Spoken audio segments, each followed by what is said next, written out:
Welcome back. We are continuing our journey through the Wise Woman Code, and today feels like we are wading into some pretty turbulent waters. That's a good way to put it. If you've been following along, you know we've been building this massive architectural structure of the mind, brick by brick. We've covered awareness, regulation, discernment, all these internal pillars.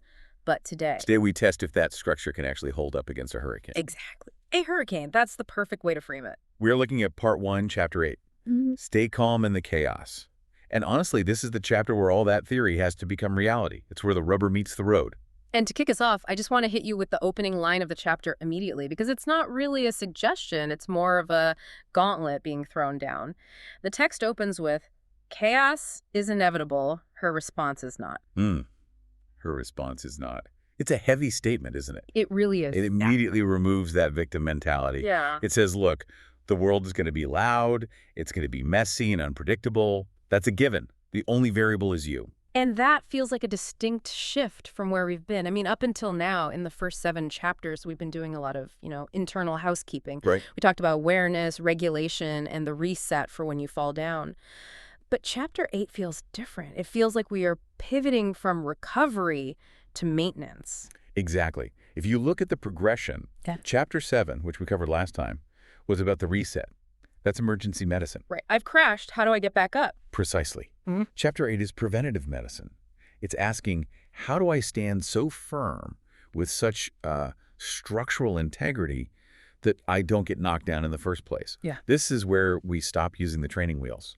Yeah. And the text frames this not just as self-help, but as leadership in motion. I really want to dig into that definition of calm, because I think a lot of us, and I'll include myself here, have a complicated relationship with that word.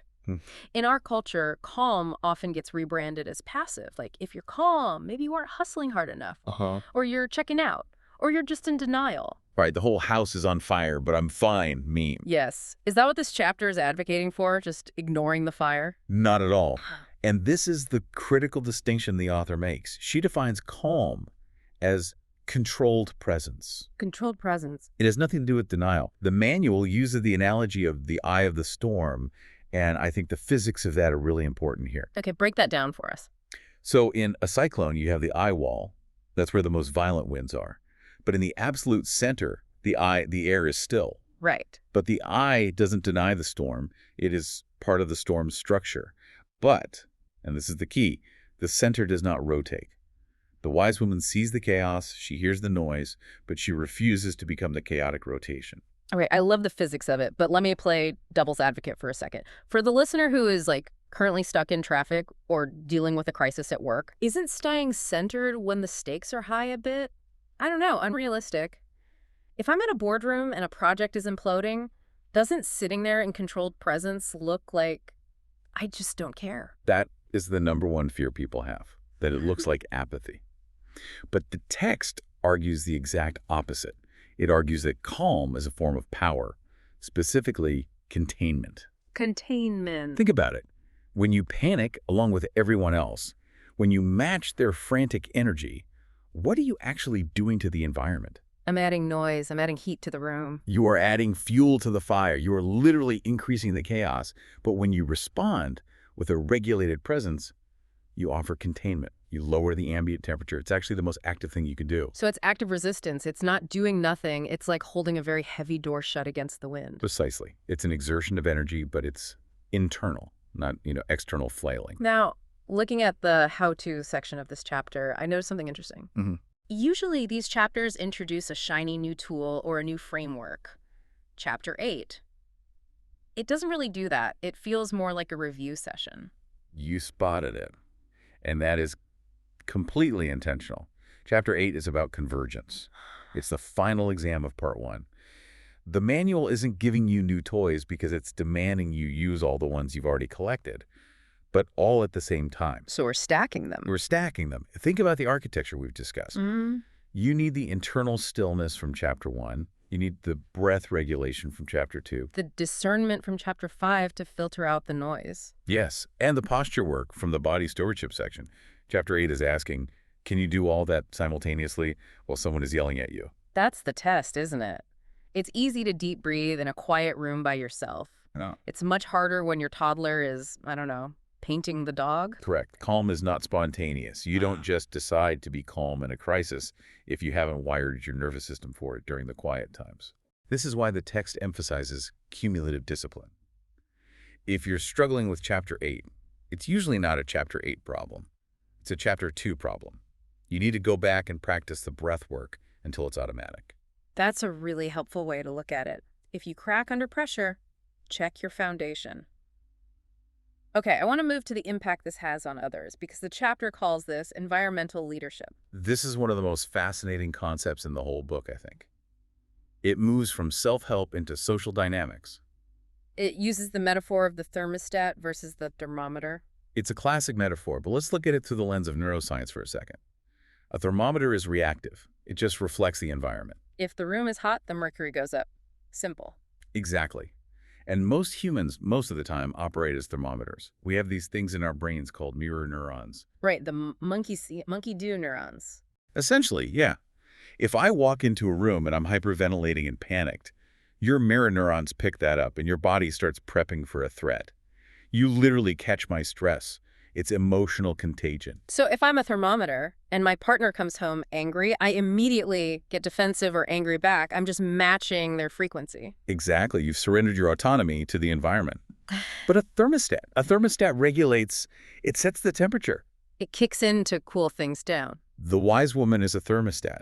She realizes that by stabilizing her internal world, she can actually override the mirror neurons of the people around her. Wait, that's wild. Are you saying that by staying calm, I can literally hack the nervous systems of the people around me? You're offering them a different, steadier frequency to sync with. We call it co-regulation. If you hold your ground, eventually the other person's energy has nowhere to go but down to meet yours. But what about when someone is really coming at you? I'm thinking about high conflict personalities or just a really heated argument. The instinct is to jump in and defend yourself, to fight back. And that is the trap. The text calls for a strategic shift here. It says, you cannot control the environment, and you certainly cannot control the other person. You can only control your response. Okay. But here's the paradox. By strictly controlling your own response, you influence the outcome more than if you tried to control them. So you're not trying to calm them down, you're calming yourself down, and that changes the whole dynamic. Yes, and it's very specific. Calm does not mean retreat. It doesn't mean you're a doormat. It means discernment. You are keeping your wits about you so you can actually solve the problem. Which leads right into the section on calm and courage. It does. Which I really appreciate because it just destroys that stereotype of the, meek, quiet woman. The text explicitly talks about the warrior heart. It does. It draws a very logical line for us. It argues that calm is a prerequisite for any effective action. The logic flows like this. Calm stabilizes judgment. Okay. Judgment directs action. And action that's executed from a place of steadiness carries authority. That makes so much sense. If I'm just screaming orders, I might get compliance, but I don't actually have authority. I just have volume. And volume implies fear. Volume implies I'm losing control, so I have to get louder. A quiet, firm voice implies I am in total control. It's like the difference between a brawler just flailing around in a street fight and a martial artist who waits for the opening and strikes just once. That's the perfect analogy. The wise woman integrates softness and strength. They aren't opposites. Softness allows you to remain open and aware, to see the punch coming. Strength allows you to hold your ground. And calm ensures that when you do act, it's a surgical strike, not a frantic slap.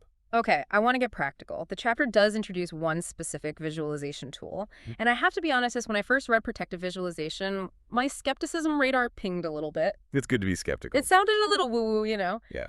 But the manual frames it as a psychological boundary.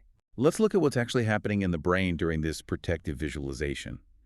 The technique is simple. You just visualize a protective light or a shield surrounding your body. Like a force field. Sure. Now, why does that work? It's not magic. It's a tool called cognitive distancing. We are visual creatures. When we are in a high-pressure environment, our psychological boundaries can become porous. We start absorbing the stress, the anger, the urgency of the people around us. Oh, I feel that physically. If I'm in a tense meeting, my stomach tightens up. I'm literally metabolizing their stress. That is exactly what this tool is designed to prevent. By visualizing that light, you are giving your brain a concrete symbol of separation. You are telling your brain, I am here. The chaos is over there. We are not the same thing. It prevents that emotional absorption. So it's almost like putting on a hazmat suit before walking into a toxic room. You're still in the room, you can still do your job, but the toxins aren't getting on your skin. That is the perfect analogy. It allows you to have empathy without having enmeshment. You can care about the person without becoming the person. Okay, let's bring this down to the pavement. The listeners in the car or at the gym or maybe hiding in the bathroom at work right now. The chaos hits, the email lands, the toddler screams. What is the protocol? The manual gives us a very specific 5-step sequence to follow when the pressure spikes. Okay, walk us through it. Step 1. Step 1 is pause. This is the hardest step. Before you say a word, before you type a reply, before you slam a door, you stop. And you take one slow diaphragmatic breath. Just one breath? Is that enough? One breath is enough to break the automatic reaction loop. It interrupts the signal from the amygdala, the fear center, to your mouth. Okay, pause. Got it. Step 2. Step 2 is ground posture. This goes back to part 2, body stewardship. Put your feet steady on the floor, sit up lap tall, shoulders relaxed. You cannot have a panicked mind in a relaxed body. The physiology signals safety back up to the brain. I love that. You're hacking your brain with your body, forcing the hardware to reboot. What's step 3? Step 3 is an internal cue. Use a silent phrase. The book suggests stay calm or I am steady.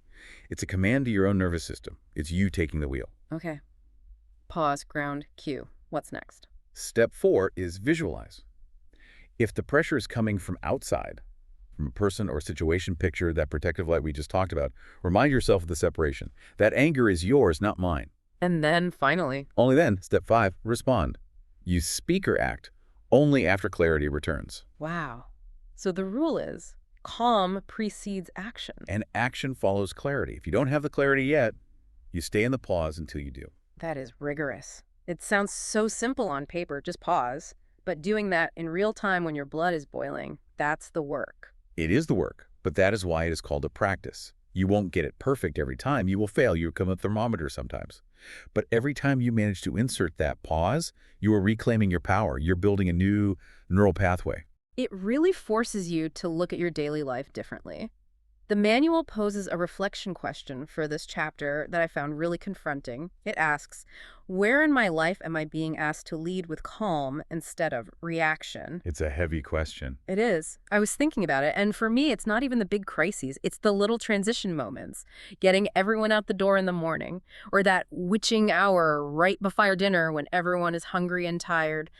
That's when my thermometer just shoots up to match the chaos. That's such a common friction point. Yeah. And that is exactly where the practice begins. It's not about the big boardroom negotiation. It's about the breakfast table. It's about the traffic jam. If you can hold your center there, the high-stakes moments become much easier to navigate. You're training for the marathon by jogging around the block. Exactly. We're going to leave you with the affirmation for this chapter, and I think this is one to write on a sticky note and put on your computer monitor, your dashboard, maybe your forehead. I remain calm, clear, and steady no matter what surrounds me. No matter what surrounds me. That's the key part, isn't it? It's unconditional. It is. So we have established stability.